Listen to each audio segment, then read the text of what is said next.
I knew that there was something more in store for me. I'm that girl that I'm that person that would dream about um, reaching for the sky and falling on a cloud and still being okay. I'm her. I always wanted more.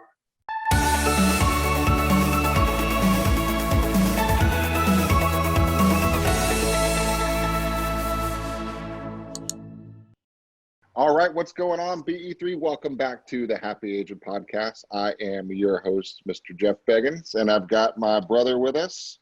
I'm Greg Beggins. Good to see y'all again. And we've got the elusive Mike Puma with us over there. Say hi, Mike. Happy to be here.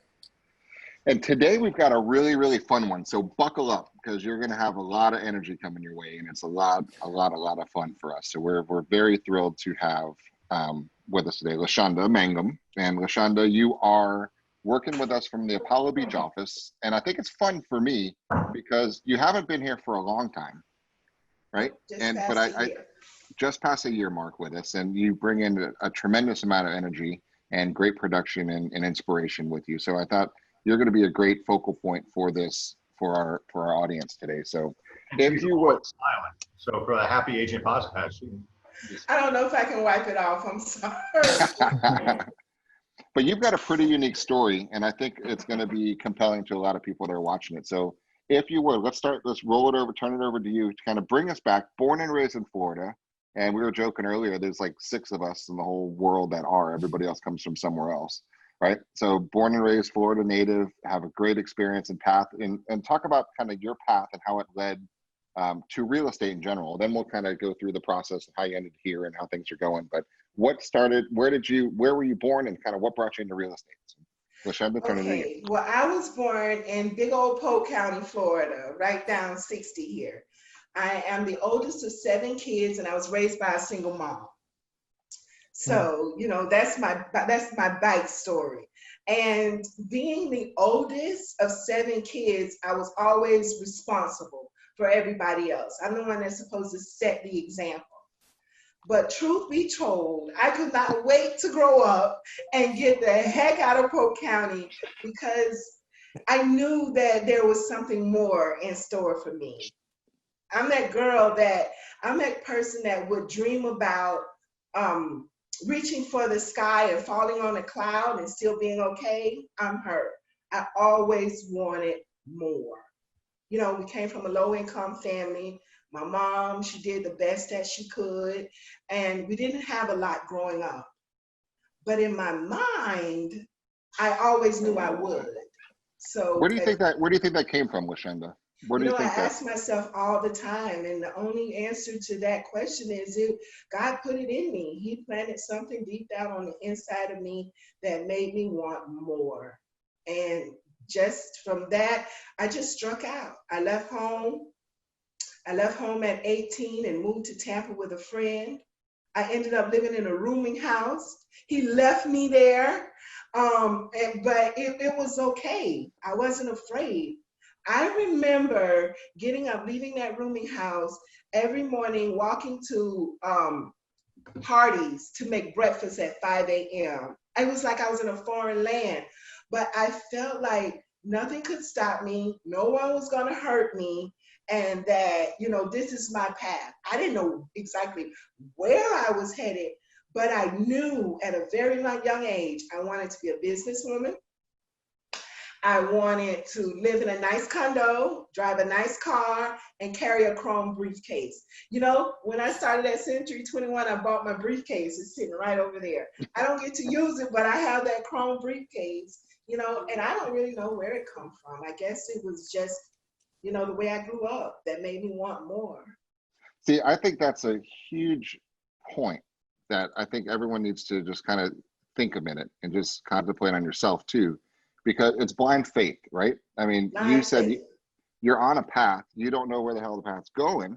You know it's going to twist and turn and go uphill and downhill and sideways, and it's going to rain and it's going to sun and it's going to be hailing, but it's still a path, right? And you had the faith that, you know, even when it rained and it was hot, it was still the right path, right? It was still the right path.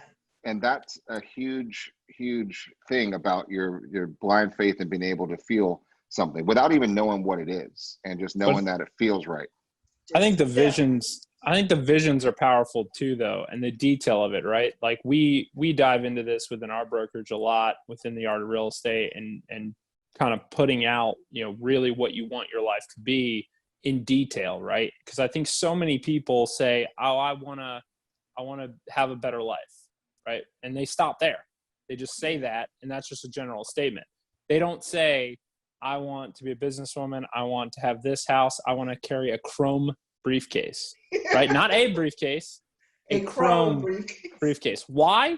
I don't know. Maybe you had a reason to do it, but I honestly think there's so much value in that level of detail to say, no, I'm carrying a chrome briefcase for whatever reason, right? That's a badass businesswoman, right? Those details make those visions, I believe, come to life, right? And when you can see it in that level of detail, they tend to actually transpire. And look, you have that chrome briefcase now, right? So I think that's extremely powerful. What I think, a big, beautiful home, a nice car, a husband that adores me, a daughter that, admires me. So, yeah, but it starts out as a vision, and I'm a dreamer. So I'm always dreaming and having visions. And then I can see them show up in my life in physical form. So I get real excited. See, the difference between hallucination is a vision, and a vision is a hallucination is just little one-time things. A vision is you get so committed to it and saying, this has happened and I see it.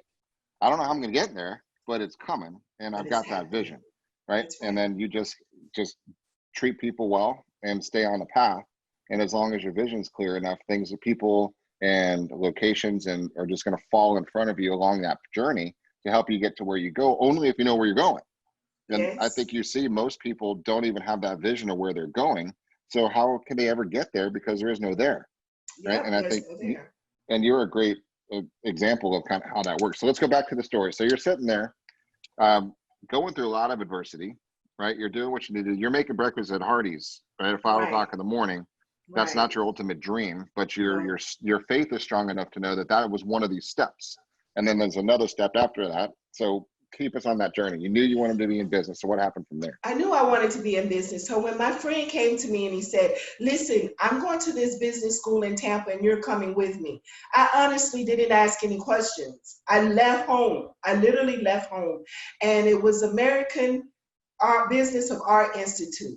I went there to learn to type and do word processing. So that was the beginning of me becoming a businesswoman, right? The school closed. I wasn't able to finish, and eventually I went back home for a short period. When I went back home, my mom told me that I couldn't live there anymore. She told me I couldn't stay in her house. So, and I think that's the best thing she could have ever done. A friend took me in. I was around for a little while, and then I eventually moved to St. Petersburg because I had an aunt there. Okay. So I moved to St. Petersburg, and I eventually got my own place, right? So I'm in my place. It's my 25th birthday, and I start crying like a baby. It's like, oh my God, my life is over. I haven't accomplished anything. I got to go to college, right? So I started school at St. Pete Junior College. 2-year degree in health service management, but I only went there because I knew I had to change everything about me. So it was supposed to be a class for communications, right? Because coming from a little town like I was, a big old Tampa Bay, listen, I'm downtown for the first time and see these tall buildings, and you couldn't tell me I wasn't in New York. We don't have tall buildings in Polk County, right? So I'm like, I made it. I'm in the big city. This is happening. So I eventually get an apartment, and I'm doing okay for myself, working this little job and what have you, but something wasn't right. So I started school, right, for communications. It ended up being a degree, wasn't planned, it just happened. So after I gained my degree, I started working for a plastic surgeon. And true story, I think I got that job because I sent a thank you card for the interview. So they called me in, they gave me the job, and I was working for the plastic surgeon for about a year, right? Yeah. So I meet this lady, and she introduced me. So she comes in one day, and she says to me, I'm looking for a housekeeper. Well, you guys, at being the oldest of 7 kids, if I can't do anything else, I can clean up behind people. So, so she says, we got off work every day at 5 o'clock at the doctor's office. So at 12 on Fridays, it was noontime on Fridays, we would get off. And I started going to Kathy's house, cleaning her big house out there in Seminole. She was awesome. When you walk in, she had a life-size Barbie doll. It was great. She would hardly let me work. You know, we'd have beer and drinks and play pool, but eventually I would clean her house, okay? She introduced me to a friend who had a cleaning service. This is no lie. The friend ended up doing some type of drugs, but she made these mirrors. They were like really nice, and that's what she was doing now. But she gave me this book, and she said to me, this is how I do my proposals. And I took that information, I ran home, I made my own proposals up, put them in a nice folder, and I hit the ground running. And I would literally go to apartment complexes. This was before I got licensed or anything. I would go to play and I would ask them, can I please clean? And that's what I would do. I'd walk in, give them my packet, and I would say, I want to clean your apartments. May I please clean your apartments? And this one lady gave me an opportunity. And within the first year, after leaving the plastic surgeon's office, I made $80,000 in 4 months cleaning. Oh, it's on, right? So I started doing this business, and it was good, guys. I was in the 6 figures, but I always liked real estate. But that wasn't even, I think that prior to starting my business, when I lived in St. Pete, I went to real estate school, Bob Hogan in St. Pete, but I failed and I didn't pass. So I ended up with a lingerie shop halfway through owning my cleaning business. And so I was doing my cleaning. It slowed down. I was like, you know what? I don't want to do this anymore, because you have to have people who want to work. The turnover was hard. I couldn't just do it on my own. I had to have support of others. And anyway, I stopped. I remember stopping doing the cleaning service, and this lady begged me to come back. And she gave me more money. She said, if you come back, we'll give you more money. So I went back and I started doing the cleaning service again. So about 2016, I think it was, I decided that, you know, even though I love the cleaning service, I knew I was more than a cleaner. I knew I was more than a housekeeper. And the opportunity just came, and I was like, I know what I'm going to do. I'm going to get my license in real estate. I'll get my license in real estate, and then I can do it on my own. I can use all of my own resources and energy to do something different and make lots of money doing it. And I don't want to deal with the turnover. I had 20 employees at one time. It was hard. I was working, I was doing commercial buildings, 20 employees. We got contracts with the city and the county. It was good, but it was a lot of hard work. And I just said to myself, you know, if I'm going to work this hard, I can do this on my own. I don't have to run people down. And I signed up. In that August, I went and I took my course that August, finished August 31st of 2016, I think. And then I waited. I didn't go right away. It wasn't until the next year, the beginning of 17, that I actually went and took the test. I think it was April 17. And then I hung my license, and I started at real estate, and I was still doing my cleaning service, but it was extremely hard because now I was being pulled to what I wanted, but I still had what I built. So it was really hard for me. And then I just made a decision that, you know, this is what I want to do. And I started at a no-name broker. I didn't get any support, no training, anything. So it was frustrating, very frustrating for about, you know, like a year after that, up until 18. It was the end of 18 when I started. I already knew Joey Leto. I knew Chris Brown. He's in my neighborhood. And I went to a party and Kalani Heyman was there. And she was wearing her badge. And I said, Kalani, I'm thinking about coming over to C21. And she said, oh, you should meet Chris and whatever. And he's so nice and I love him and you'll really like it there. You'll do well there. And so she set up an appointment with Chris that Thursday night. I'll never forget it. So we went in and we talked about it. And I sat down with Chris and he had me on fire right away. I couldn't wait to start. You guys remember how I was when I came. Oh, yeah. I was so excited after talking to him. And I signed on with you guys. And I remember that first training. And the whole thing, it just had me on fire. I couldn't wait to shoot, you know? So, long story short, that's kind of what happened. And then here I am in the morning trainings, and you guys are saying everything works. Because I was already an entrepreneur and I did things on my own, I just felt like I needed to take it all in and then figure out how it's going to work for me.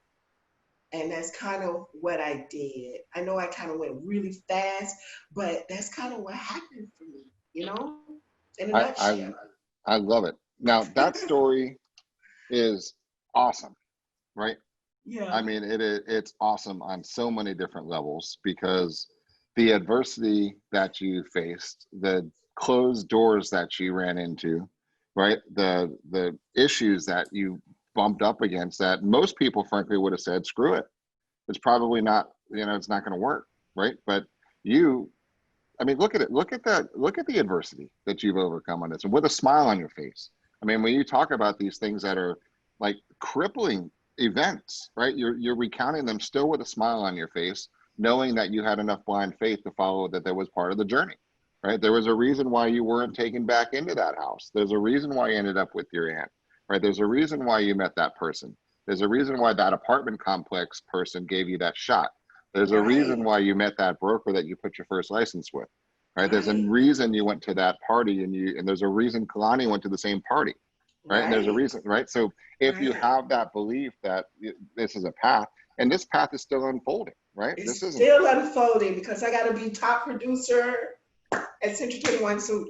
But yeah, no, it's still unfolding. I wanna touch on that though, because I agree with you, Jeff. I think there's a quote unquote reason, but I also think that we have to take credit for some of the things we do, right? And the steps and actions we take. And she deserves a lot of credit, because while there was a reason that you were knocking on that apartment, right? There's a lot of people that are going to watch this podcast or listen to this podcast that are like, I would never go knock on a door and ask some stranger if I could clean their apartment, right? They would never do it. They would never even take that step.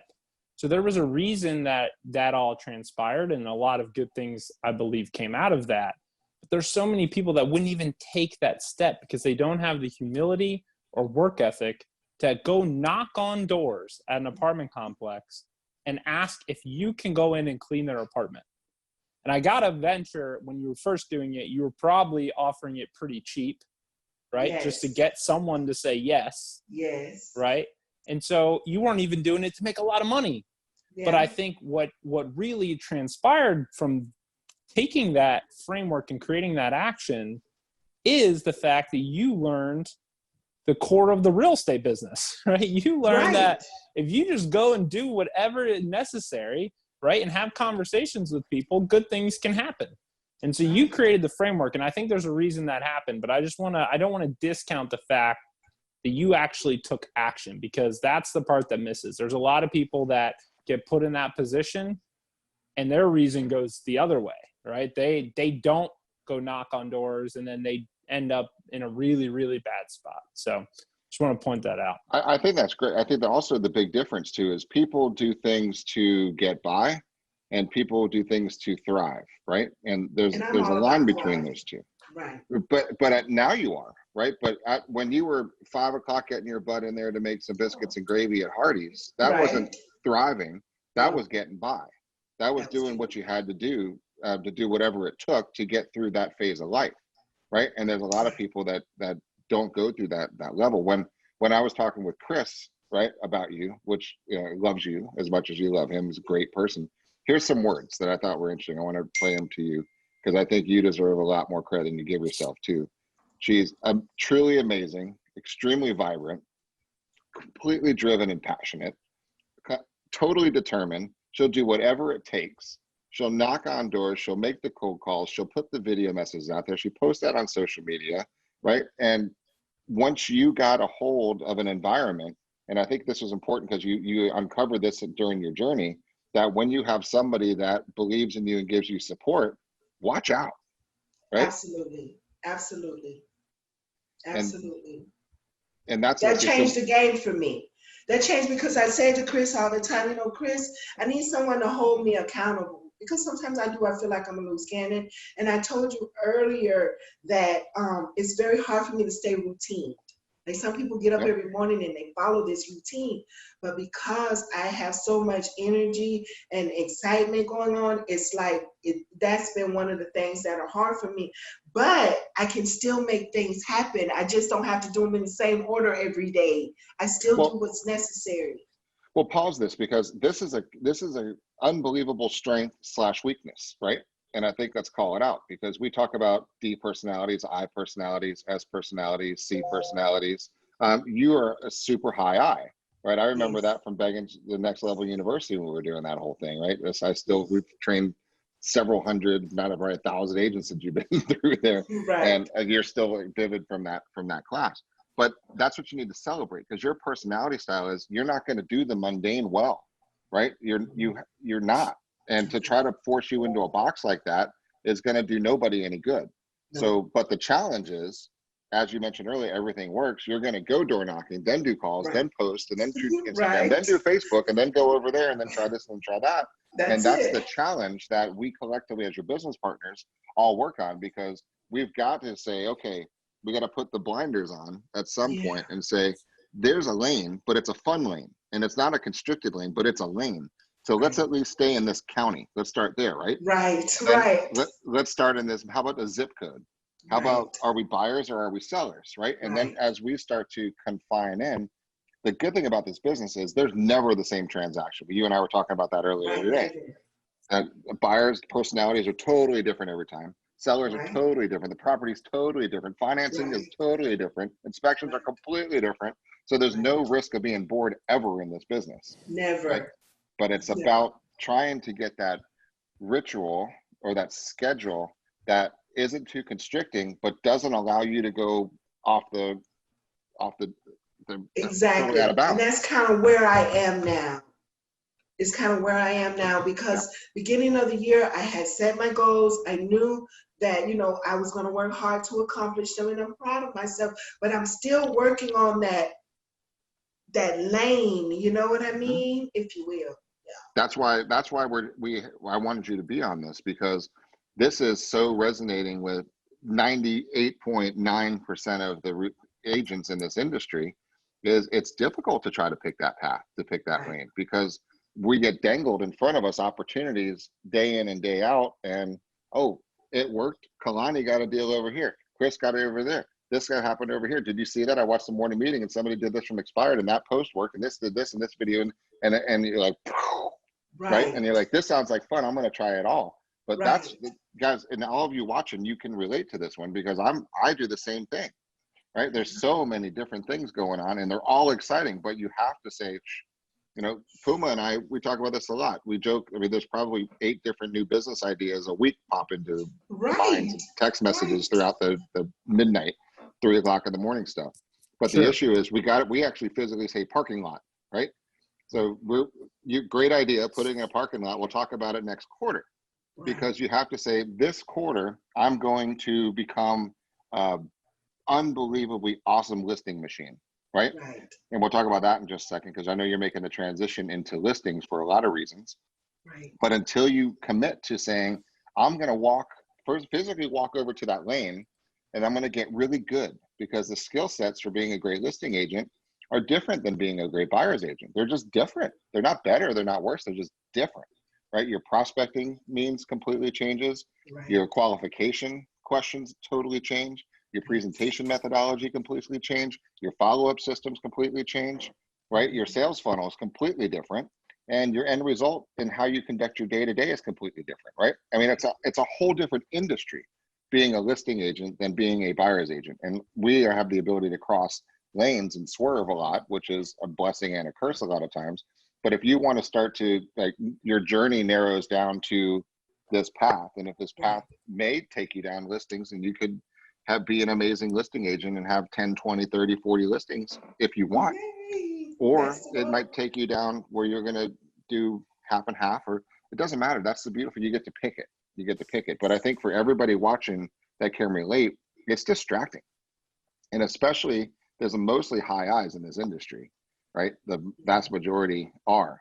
And highly visual, high eye, it's you, right? So Well, I everyone's think relating and probably nodding along, listening right now. I think the way to combat it though is to have the self-awareness to know, hey, this is who I am. This is how we are. You know, me and you have had this conversation a lot because we are that way, right? Where we're always, our brains are just going and we're always on to the next thing. And I can't stand when things become the same, right? Right. I'm very routine in some ways, but in most, when it comes to business, I can't stand it. It's why I like startups so much, because there's always development and something changing. It's why I like this industry so much. There's always something new. But once you have the self-awareness to know that and know that it can create a weakness, then you surround yourself with people, whether it's a coach, whether it's, a partner, someone that's going to balance that, right? Craig fits into this so well for us because he's the one who's like, hey, idiots, we already have enough ideas. Don't talk about that. Then Stop I don't texting have each other. that. Yeah, hey, that's not going to make any money. Let's focus over here, Let's right? focus on this. We have him to bring us back to earth and keep us on track and make sure that he's balancing all the craziness, right? And so accountability. So yeah, definitely. Exactly. And keeping you on track, right? And for you have, obviously you have the whole team behind you, but Chris can certainly serve as that role for you. And so I think that's really important. So for those watching, find your balance, understand your weakness, accept it, and then try and balance that in some way, shape, or form. Let me bring something up though, because Lashunda said this from the beginning, that she's always had the desire for more. So you said a lot of agents are agreeing with her. I'm not gonna say I disagree, but I'm gonna say that she has an advantage. Because what I do on the interview process is I talk about what I call money questions. And Lashunda, you've got a husband. Yes. He loves you very much. Yes. Can you live on his income alone? Now we are. I've saved up all my commissions from this year. It's so exciting. It's so exciting. But see, here's the thing. She doesn't need to create this income to support her family. Right? It's an internal drive that she has, that she's had since she was a little girl, the desire for more. Right? She's making this money and not even spending it. No. Right? She's saving it and she's ecstatic to save it. I am. Because there's a bigger picture. You talk about saving your money to buy your first investment property or taking that money and using it wisely. So, those are the kind of things I think about, especially, I think about, leaving something for my children's children. It's not all about me. I want to be able to take care of all of my needs and have enough left over. I have 4 sisters and 2 brothers. And they're not doing as well. And I want to be able to help them and not look for anything in return. It's not just about me. So I want to create that generational wealth. I feel like I was the first person in our generation to break the chain, if you will, to actually go out and become a business owner, to do the things that I'm doing versus, staying in the situation I am. Because the people that grew up with me and they know me, they didn't expect this for my life. I was supposed to stay right there where I was and continue the way I was living. Most of us do. Many of us don't get out. And for me to be able to accomplish the things that I have accomplished, it's sort of hard to believe sometimes. It's like unrecognizable, but I don't question that. I keep thanking God and I keep moving forward because my prayer was, Lord, please don't let go of my hand. Walk me through this. I didn't ask to be here and I don't want to stay in a place of like. I grew up with like. I want to come from that place of abundance. And you guys, you help me to believe in myself. That environment that I am in with so many successful agents and everyone showing love and support, that's exactly what I needed. You know what I mean? Because I've never had that. Even when I was for the, 20 years, August is 20 years that I've been an entrepreneur. I haven't worked for anybody in 20 years. But it's that internal drive. It's my story, it's my background, if you will, that pushes me to want more, that carries me to that next level, that says quitting is not an option. I remember when I started college at JC, it was a junior college then, but my professor, he called me tenacious. He said, "You're as tenacious as a bulldog." I didn't know if he was cursing me out or what. I had to go look the word up. What does tenacious mean? But I adapted that. And for me, I saw it as accomplishment, because I don't understand why people just accept where they are. Why won't you work harder for more? Why aren't you trying? And that's just the type of person I've always been. Honestly, my siblings stay away from me because I push too hard. I expect the best out of everybody around me. And I just don't stop. I love I that. really believe I can have everything I want. And I think one of the things you touched on too goes back to blind faith, right? And Right. you're not walking this path alone, right? No. You got someone holding your hand, Right. and that's your blind faith, which That's gives you the confidence to take that next step. And then if I think you look around this company, this family, this tribe that you found or were attracted to, right? Right. We got your back, right? Exactly. You know that you're not walking down any path alone again. Right. Because we're right there, and you still are your own business owner. You just have a business partner group to bounce any ideas off. And when you need your butt kicked, we do it. When you need the other stuff, we do it. You need the accountability, you got it. But you have the ability to just kind of thrive with your flexibility and creativity to be your best you. But you know that you got us with you. So there's that confidence. I think that helps, knowing that you've got support, some behind your back, right? We're behind Absolutely. you. If anything's not Absolutely. scary down that journey in that path, we've already been down that path, and B, we got your back and nothing's going to happen to you. So I think that, I hope for those who are watching, I hope you have that for yourself, because it gives you that ability to stand up a little prouder and take a step that you normally might have been a little afraid to do. Go into that neighborhood with a higher price point, right? Go talk to that for sale by owner that's a little out of your normal comfort zone. Go take the risk. Right? But you're not going to do that until you have that drive and you say, you know what, I'm going to buy some investment properties so my grandkids can fund their college education off of the returns from that property that'll be paid off by the time they go to college. Right? But those are the type of things that narrow the journey, narrow the path.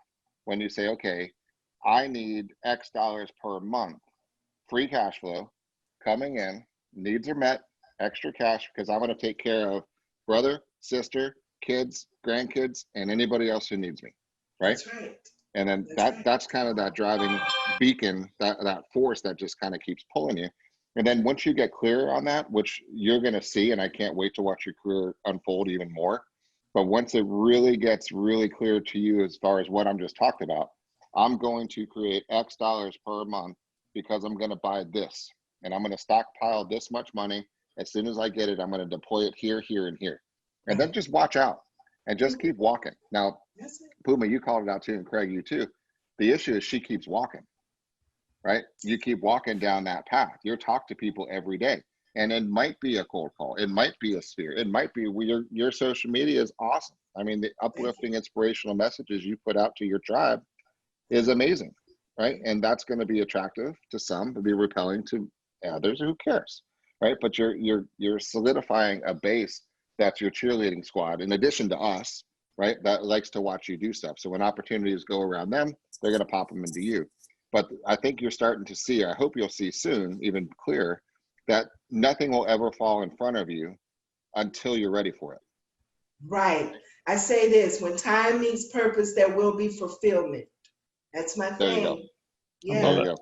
When time meets purpose, there will be fulfillment. That's a great, I'm going to borrow that one from you. How you have realized that you need to inspire and motivate yourself based on who you are as an individual. Because I see this a lot, right? Someone is a high I, but they don't use high I things to self-motivate, right?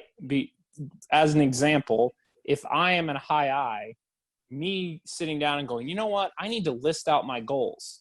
That's not going to work on a high I, right? But so often a high I is being coached by a high analytical who's saying, no, that's what works because that's what works for them, right? And you've realized that that's not the case. And you do something really unique that I think is perfect for a high I that keeps you inspired towards these big goals.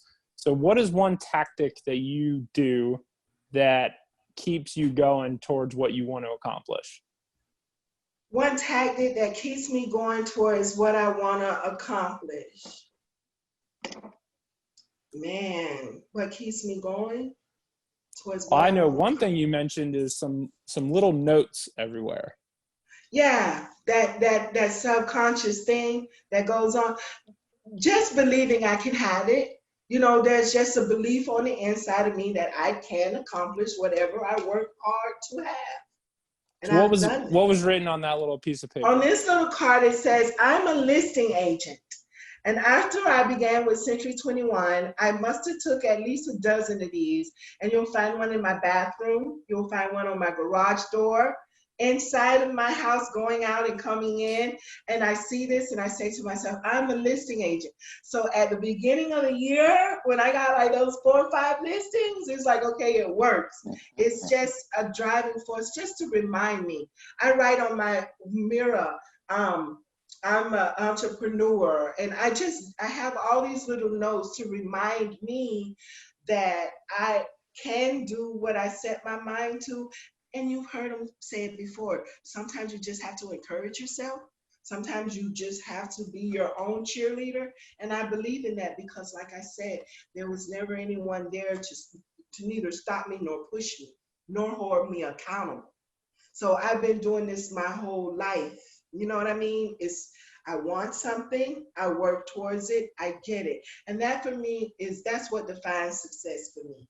Being able to set a goal and to reach that goal, and then set a new goal and to reach that goal. Because personally, I think my husband gets sick of me. It's like, don't you have enough? I mean, keep doing what you're doing, but that's just not who I am. I'm going to continue to do what I do, but I have to do more because there is more.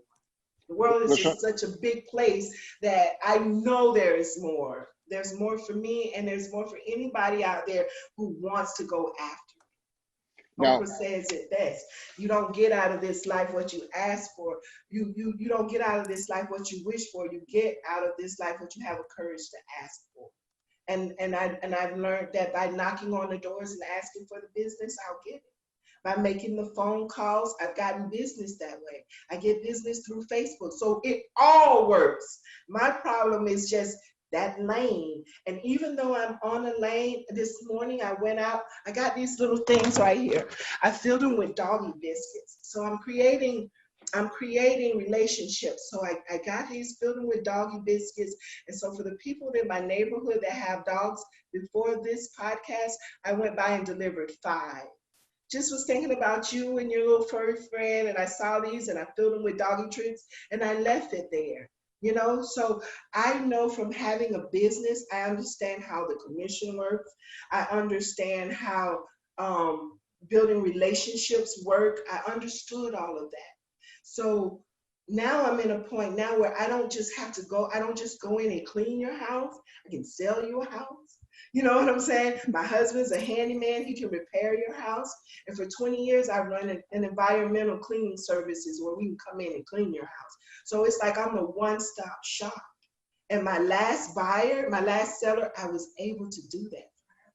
We sold her house. We have her find a new house. My husband did the handyman work. We cleaned it for the move-out clean. We were able to provide all those services. When I started my business, I wanted to do all of that within an apartment complex because I wasn't just knocking on people living. I was going to the office. I was working for the company, not for individuals. And the goal was to be able to bring that company all of those services. My husband did carpet cleaning. We clean them. And then we can even paint them because, so I wanted to do all of that. And while I thought it was going to be within that one industry, I got my license and I'm positioned now to do it as a business for your home. You know, I got, and my people, once they sell with me, they become my uncle or my aunts. So I'm putting together this huge family. So once we close, you're my uncle, my aunt, or my cousin. You're part of the family now. You're not going anywhere. And so that's exciting for me too. I'll end up with this huge family of people that can count on me, a resource. And then, like you guys say all the time, they're going to tell a friend and they're going to tell a family member and all of that. So I see the big picture and I get to do it by myself. Even though I have you guys, I don't have to have a full staff. I don't have to keep track of anyone but me and my clients. And that's great for me. So that's just my driving force. I feel like everything I've done for the last 20 years has landed me here in a position to take care of people who are homeowners and want to become homeowners. I love it. I love it. Customer service has always been your thing. Your testimonials are awesome when Yes. everybody, when they love you. So that's great.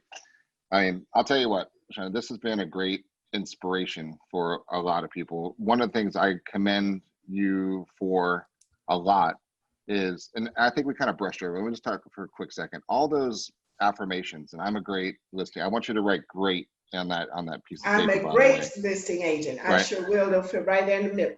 Good, right? So, but all those things are designed for a reason, because we don't talk about this enough. Every day, every one of us, there's the internal chatter and the drunk monkey, the negative self-talk that's in your head.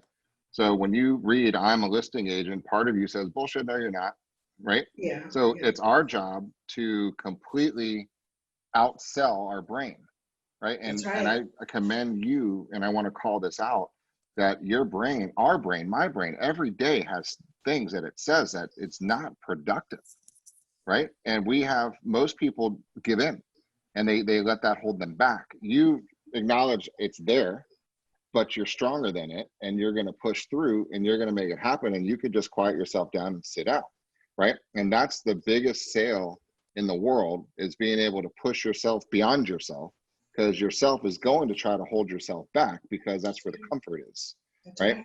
And so you've been able to push outside of comfort, be able to quiet yourself down to move on to that next step and continue down that journey. So that's where you need to, all of you, everybody who's been able to do this, pat yourself on the back, because it's tough.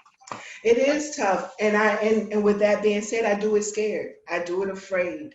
No matter what's going on the inside of me, I still knock on that door. And you have to do it afraid. I heard somebody say, fear is real. We're supposed to be afraid. It's what protects us.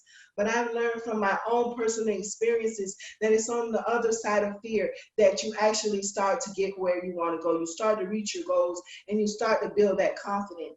It's like this side is fear, but if you could just get onto the other side, that's where you're going to find fulfillment, on the other side of fear. So I do it all. You would not believe that I had low self-esteem and didn't believe in myself and my confidence, but along the way it starts to build. The harder you work and you accomplish those goals, you get a little more confident and a little more confident. And that's kind of where I am now, and you call it a drunk monkey. And when you explain that in that training, I so related with it, and then I really understood that I don't have to listen to that voice. It's not here to help me. It's here to stop me. And so once I made that, once it was clear to me that that's what was happening, it's been on ever since. I love it. That's the realization. So those who are watching that, I mean, guys, I have fears every day. Craig does. We all do. It's part of life. That's what makes us living humans, right? But the issue is pushing through it, pushing through it, and go to work afraid. And most people don't. And that's why everybody crawls back into their comfort zone and they sit where they're sitting, and they never experience the joys and the excitement of something that's cool, right? And that puts a big ass smile on your face and lets you live a lifestyle that you have a calling towards living, right? There's something drawing you to a lifestyle that you can provide and give to other people. But that takes money. Sorry, it just does, right? And so you're able to work and appreciate that. So I know how to make money. I'm going to go make money. I have all this negative self-talk. I'm just going to shut it up I'm going to go do what I do. I'm going to treat people well, and they're going to give me business in the future, right? And that blind faith is going to lead you all the way through. So those of you who are afraid, you should be afraid, but just work past it. And when you get to the next level, you're going to be afraid again. That's right. You just are. Then you're going to get to the next level. Then you're going to be afraid about the next level. It's just called life, right? Because So we don't know. We don't know. Like, you know, like they say, you don't have to see the whole staircase in order to take that first step. That's You it. know, if you can just look a mile ahead of the road, a mile ahead and not 100 miles ahead, you know, you get there, and then you, and like you say, it's going to be a little scary, but you keep going. It's like a bad storm, you know what I'm saying? You're riding in the storm and you're afraid, but eventually it stops raining. It stops raining, the sun shines again. You know, I hate driving in a storm, so I pull over to the side of the road until the rain stops. And sometimes we do. We have to pull over, but then we get back on the road again, and we keep driving, and the weather gets nicer. And that's right. You know, so I play a game. I got my little 4-year-old, and he's got this little table we flip over and pretend it's a boat, right? And then I take him on this little journey, and then the wind gets blowing, and then the waves get rough, and it gets really rough, and he starts floating around. And then I said, before you know it, the birds start chirping, the sun starts shining, the waves calm down, because no storm ever lasts that long. That's right. No storm ever lasts that long. And before we go, let me just share this testimony. With everything that's been going on with COVID and the fact that people haven't been working in the last, 3 months. This time last year, I just started at C21 on January the 28th, right? Beginning of this year, things started happening to me. And Chris would say, oh, it's going to take time. It's not going to happen that fast. And, you know, and I believed him, but I was still working. Had this happened to me this time last year, I don't know where my family and I could be. So it's me making that switch and doing the things I did that first year at Century 21 that set me up for what's happening now in 2020. And so we were able to withstand everything that's going on. And I'm so grateful for that.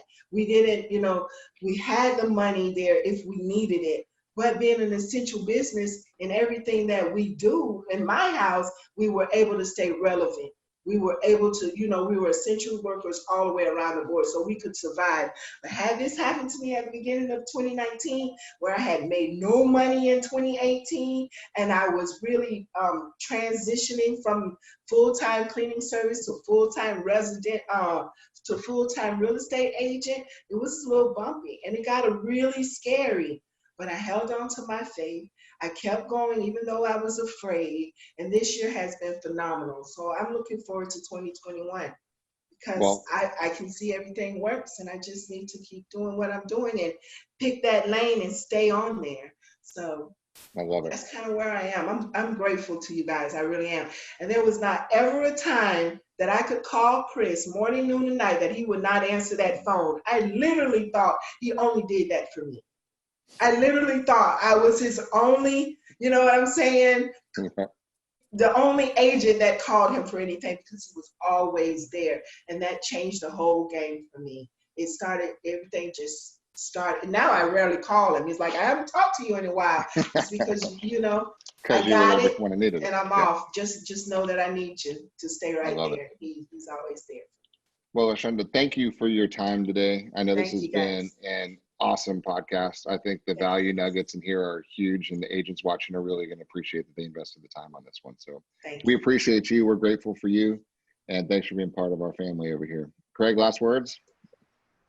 Just keep that desire to have more. That's what life's all about. Thank you, Craig. Bye-bye. Mr. Puma, what say you, Mr. Puma?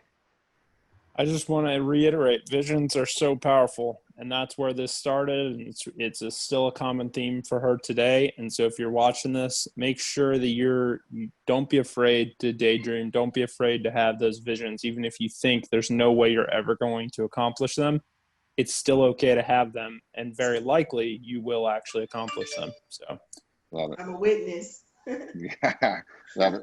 We're proud of you. Keep it up. Thank you. All right. Talk with you soon. Bye-bye. See ya.